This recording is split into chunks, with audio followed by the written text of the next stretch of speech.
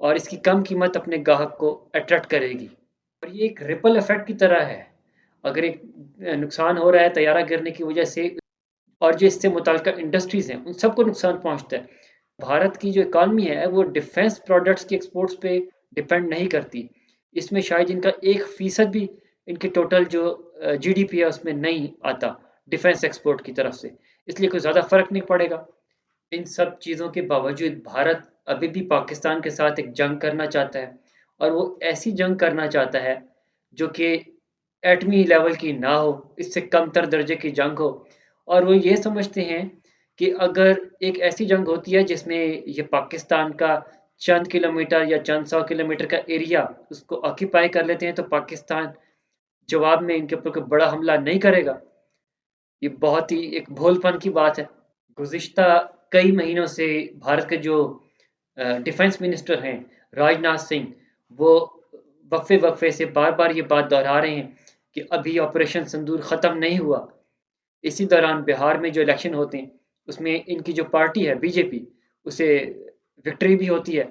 اور ان کی جو وکٹری ہے وہ اسی بات پہ ڈپینڈ کرتی تھی کہ یہ پاکستان کے ساتھ محاذ کو گرم کریں، اور اسی بنیاد پہ ان کو ووٹ ملیں گے، اور اس کامیابی سے ان کو مزید انکریجمنٹ ملتی ہے۔ ابھی چند دن پہلے انہوں نے کراچی کے قریب سرکریک کے علاقے میں آ کے کہا تھا کہ کراچی جو سڑک جاتی ہے وہ سرکریک کے علاقے سے جاتی ہے۔ پھر انہوں نے جغرافیے میں تبدیلی کرنے کی بات کی، اور پھر ابھی اسی ہفتے انہوں نے یہ کہا کہ جو سندھ کا علاقہ ہے ان کا کلچر بہت ملتا جلتا ہے بھارت سے۔ اب ان کے جو ارادے ہیں وہ کوئی بریکنگ نیوز نہیں ہے، ان کا تو آپ گانا بھی دیکھیں تو گن من جن، اس گانے میں بھی یہ گاتے ہیں پنجاب سندھ گجرات مراٹھا، تو یہ ان کی پرانی ایک خواب ہے، اور انہوں نے موہن داس گاندھی کی جو راکھ ہے وہ بھی سنبھال کے رکھی ہوئی ہے، جو وصیت کے مطابق کہ جب وہ سندھ ان کے قبضے میں آئے گا تو سندھ میں بہانی ہے، دریائے سندھ میں۔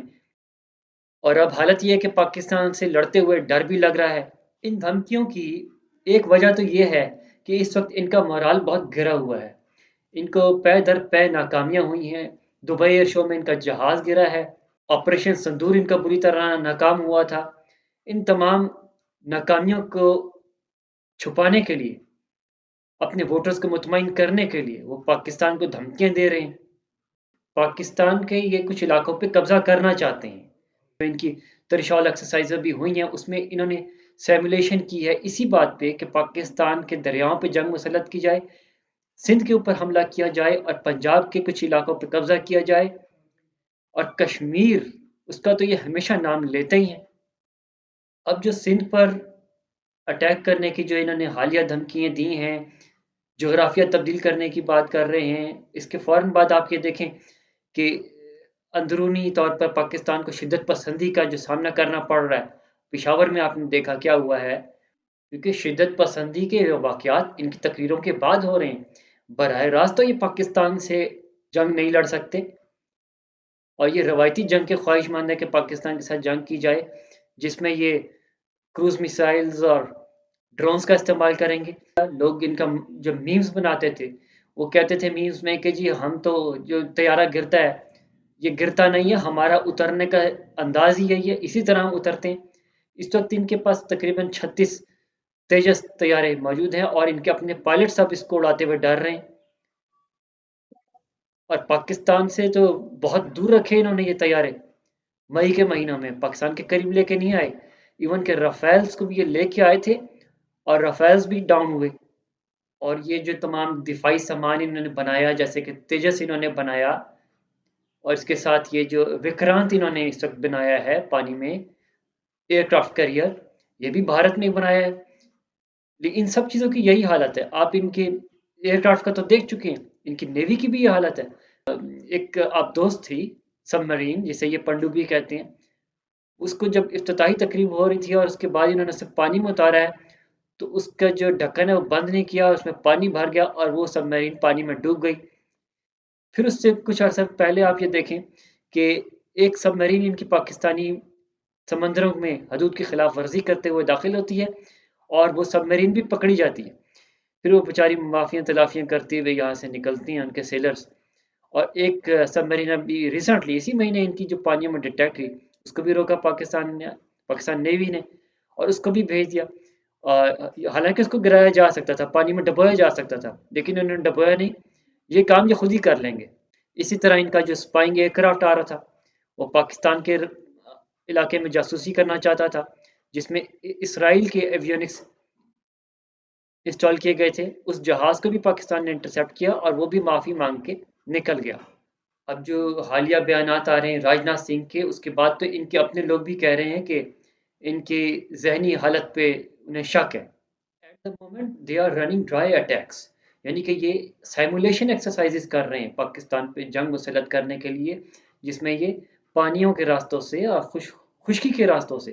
جیسے کہ پنجاب کے علاقوں کو کیپچر کرنا چاہتے ہیں، اس کی سیمولیشن ایکسرسائزز یہ کر رہے ہیں، اور یہ اپنی کمیوں کو دیکھ رہے ہیں کہ ان کے پروگرام میں کہاں کہاں ان کی ایکسرسائز میں کمی ہے۔ اور جس قسم کے بیانات اب ان لوگوں کی طرف سے براڈ کاسٹ ہو رہے ہیں، کوئی نہ کوئی ایکٹیویٹی متوقع ہے، کسی نہ کسی جنگ کا سامنا پاکستان کو کرنا پڑے گا، اور یہ جنگ پاکستان کے شہروں میں ایکسپیکٹڈ ہے، جس میں یہ ڈرونز کے اور کروز میسلز کا استعمال یہ کریں گے۔ اب اس وقت پاکستانی قوم چاہے اس کو تسلیم کرے یا نہ کرے، یہ چاہیں یا نہ چاہیں، انہیں جنگی حالات کا سامنا کرنا پڑے گا، کیونکہ پاکستان کے پاس اب چانس نہیں ہے، کوئی سلیکشن نہیں ہے کہ اگر وہ جنگ کو ناپسند کرتے ہیں تو جنگ کو ٹال دیا جائے، ایسا ان کے پاس چانس نہیں ہے۔ وہ پہلے کشمیر کی بات کرتے تھے، بلکہ انہوں نے اپنے پارلیمنٹ ہاؤس میں جو کشمیر سے ریلیٹڈ جو سیٹیں رکھی ہوئی ہیں گلگت بلتستان کی، وہ تو پہلے ہی ان کا ایجنڈا ہے، جو 14 سیٹیں رکھی ہوئی ہیں۔ اس کے علاوہ اب وہ پنجاب کے علاقوں اور سندھ کی بھی بات کر رہے ہیں۔ تو آپ چاہیں یا نہ چاہیں، آپ کو جنگ کا سامنا کرنا پڑے گا، اور یہ صرف فوج کے اوپر آپ نہیں ڈال سکتے، پاکستان کی عوام کو لڑنی پڑے گی یہ جنگ، اور اس کا اس بات سے کوئی تعلق نہیں ہے کہ آپ کے کیا نظریات ہیں، آپ کا کس فرقے سے تعلق ہے اور کس سیاسی جماعت سے آپ کا تعلق ہے۔ اپنا خیال رکھیے گا، حاضر ہوتے ہیں اپڈیٹس کے ساتھ۔ اللہ حافظ۔